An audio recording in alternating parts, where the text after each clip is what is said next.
Hi everyone, welcome back again to my YouTube channel. My name is Kevin Saili. Di YouTube channel ini teman-teman akan menemukan informasi menarik seputar cryptocurrency. So if you trading crypto, make sure kalian subscribe channel ini. Teman-teman, welcome back again. Kita bakal update untuk Cardano. Di update kali ini saya ngelihat ternyata Cardano masih ada perkembangan ya. Tentu saja kita semua sudah sama-sama tahu bahwa Cardano akhir bulan ini akan ada launching Fossil Hard Fork dan diyakini sebagai salah satu main event untuk Cardano yang dipercaya bagi banyak investor dan juga trader akan bisa membantu Cardano setidaknya ter-rebound dari harga saat ini. Nah, lalu selain daripada Fossil Hard Fork sendiri, kita ngelihat ya, tadi saya melakukan research, ternyata ada beberapa update yang menurut saya lumayan positif, itu ada pada Cardano. Pertama, beberapa number of smart contract ya yang terdeploy di Cardano chain itu mulai meningkat ya, bahkan bukan mulai meningkat lagi sih, bahkan menyentuh angka tertingginya, jadi kayak ini all time high-nya ya. The number of smart contract on Cardano surpassed 1,000 back in January of this year after the price of ADA exploded last year with the rollout of the widely anticipated Alonzo hard fork, which brought in smart contracts into the network, allowing it to compete with other blockchains such as the BNB chain, Ethereum, and Solana. Intinya guys, banyak developer yang mulai membangun mereka punya project itu di atas Cardano network. Jadi saya pikir ini adalah suatu pengakuan yang cukup positif dalam tanda kutip ya bagi mereka para developer melihat Cardano ini adalah sebuah network yang cukup oke untuk kita bangun project kita di atas jaringan Cardano ya. Mungkin dengan pertimbangan gas fee yang murah dan lain sebagainya itu bisa menjadi salah satu faktor penentunya. Nah, selain itu ini terus terang saya belum terlalu mendalami, tapi ada istilah AdaPay ya. AdaPay ini kayak semacam payment gateway maybe ya. Terlihat di sini bahwa Cardano itu dianggap oke lah ya, bukan dianggap oke lah. Intinya ada pengembangan bahwa AdaPay gateway ini itu bisa dikatakan ya dianggap positif lah oleh para market ya.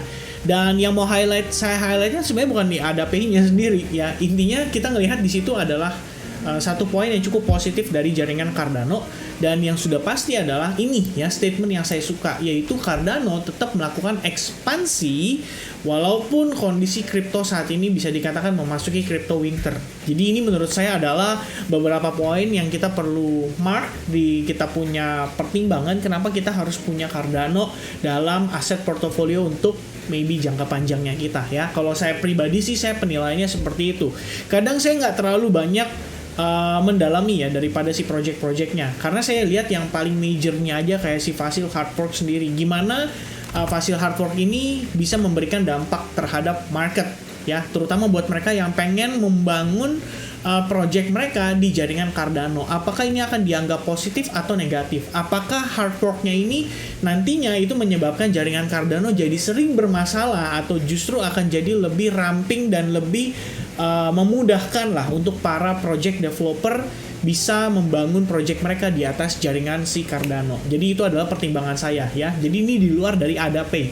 Yang pasti kalau misalnya memang ya ini dianggap positif, bagus gitu. Karena yang kita perlu perhatikan adalah pada saat crypto winter ini kita bisa ngelihat lah developer mana yang cuman fokus ngepromosiin terus koinnya mereka supaya banyak orang beli atau nge-marketingin, atau developer yang justru fokus sama pengembangan jaringan mereka ya. Dan salah satunya yang kita lihat saat ini adalah si Cardano, dan itu bagi saya pribadi, balik lagi, Cardano adalah something yang kita boleh consider untuk kita pegang untuk melewati masa winter, karena dia juga top 5, market cap-nya juga besar. Jadi itu pertimbangan saya. Kalau pertimbangan teman-teman, silahkan lakukan research mandiri. Alright, nah secara price action kita bakal bahas. Nah ini menurut saya cukup menarik. Kenapa Cardano ini sudah mendekati one of the most important support levelnya ya, yang udah kita bahas dari beberapa waktu lalu. Jadi kita bahas secara jangka panjang, which is itu time frame weekly, dan major supportnya itu berada di kisaran 0,37 sampai 0,38. So basically kalau misalkan kita bet, dalam arti bet itu berarti kita gambling untuk pegang Cardano saat ini, menurut saya pribadi kita berada di level yang menurut saya cukup krusial, dan itu merupakan all time high di tahun 2018 sekaligus resistance di tahun 2021 ya, bulan 1. Sekarang kita lagi ngetes terhadap level tersebut dan pertanyaannya adalah apakah Cardano di sini bisa bertahan ya. Karena kalau misalnya kita lihat ya, ini secara gamblang ya, kita lihat secara tanpa adanya apa-apa gitu ya. So basically it's a swing high, swing low ya, ini kayak satu kali naik turun ya, swing high, swing low, and then higher high, sedikit lower, higher low, and then apa kita bilang ya, breakout failure lah ya, kayak rejection lah ya. Habis itu kita masuk ke proses koreksinya, dan so far sudah ada 2 wave correction. Nah tapi kalau ini saya hilangkan ya, garis-garis yang ini saya hilangkan, yang ini juga saya hilangkan, kalian bisa lihat ya, sebenarnya overall pergerakan yang ada di sini itu adalah proses koreksi dari sini ya. Jadi memang wajar banget kalau misalnya kita ngelihat sepanjang masa crypto winter, Cardano itu terus tertekan sampai akhirnya kita ngelihat dia jadi kayak bearish market duluan gitu loh, di compare dengan yang lain. Tapi menurut saya ini adalah wajar gitu. Jadi kalau misalnya saya personally, saya ada planning untuk ngebet di Cardano. Dalam arti ngebetnya nggak cuman di spot market ya, untuk futures leverage sebenarnya ini nggak perlu saya share lah, nanti takutnya teman-teman salah paham terus ikut-ikutan yang nggak ngerti malah jadi bahaya. Jadi saya pikir ya, intinya kalau dari pandangan saya pribadi ngelihat Cardano itu masih punya value yang lebih bisa dibilang lebih mantep lah ya, dibandingkan dengan sebagian kripto yang mungkin fokusnya itu hanya di marketing aja. Jadi saya menilainya dari sana ya, simpelnya. Plus kenapa saya suka Charles Hoskinson, karena dia jarang banget yang namanya marketing. Jadi dia fokus utamanya itu development. Saya suka karena intinya gini loh guys, kalau misalkan kita bisa memberikan penilaian kualitas bagus, otomatis akan mendatangkan pelanggan. Sesimpel itu aja. Kita nggak perlu mikir yang terlalu kayak wah ini bakal jadi the future of cryptocurrency nih di masa depan. Ya itulah ya. Itu udah kelihatan ya, istilahnya lebih ke arah marketing. Nah, lalu pada price actionnya sendiri, kita kemarin mendapati Cardano ter-reject dari exponential moving average 21. Nah, yang mantep adalah kita tuh udah bener-bener ngetes level itu tuh berkali-kali ya, testing gitu loh.